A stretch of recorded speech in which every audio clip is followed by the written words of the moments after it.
শুভ কাজে যাওয়ার আগে দইয়ের ফোঁটা দিয়ে বেরোচ্ছেন, আপনার জন্য আদৌ এটি শুভ তো?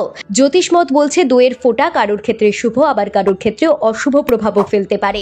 আপনার ক্ষেত্রে কোনটি? রাশি মিলিয়ে দেখে নিন। মেষ রাশি, কুমকুমের ফোঁটা মেষ রাশির জাতক জাতিকাদের জন্য শুভ। বৃষ রাশি, বৃষ রাশির ব্যক্তিদের জন্য সাদা চন্দনের ফোঁটা শুভ।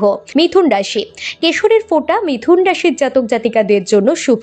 কোনো ভালো কাজে বেরোনোর আগে এই ফোঁটা দিয়ে বেরোতে পারেন। কর্কট রাশি, দইয়ের ফোঁটা কর্কট রাশির ব্যক্তিদের জন্য শুভ। সিংহ রাশি, সিংহ রাশির জাতক জাতিকারা শুভ কাজে যাওয়ার আগে সিঁদুরের ফোঁটা লাগাতে পারেন, এটা বেশ শুভ। কন্যা রাশি, অষ্টগন্ধার ফোঁটা কন্যা রাশির জন্য শুভ। তুলা রাশি, তুলা রাশির ব্যক্তিরা যে কোনো শুভ কাজে যাওয়ার আগে লাল চন্দনের ফোঁটা লাগিয়ে যাবেন। বৃশ্চিক রাশি, মেয়েটির সিঁদুরের টিকা বৃশ্চিক রাশির জন্য শুভ। ধনু রাশি, ধনু রাশির জাতক জাতিকাদের কপালে হলুদ ও চন্দনের ফোঁটা লাগাতে পারেন। মকর, লাল চন্দনের ফোঁটা মকর রাশির জন্য শুভ।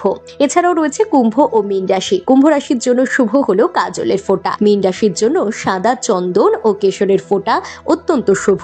তাই শুধুমাত্র দইয়ের ফোঁটা যে আপনার জন্য শুভ হবে তা কিন্তু নয়, আপনার জন্য যে ফোঁটাটি শুভ সেটাই কিন্তু ভালো কোনো কাজে বেরোনোর আগে লাগিয়ে যেতে পারে, বাধা বিপত্তি কাটতে পারে। জ্যোতিষ গণনা এমনটাই বলছে, যদিও এগুলি মেনে চলতে বাধ্য করে না আমাদের চ্যানেল।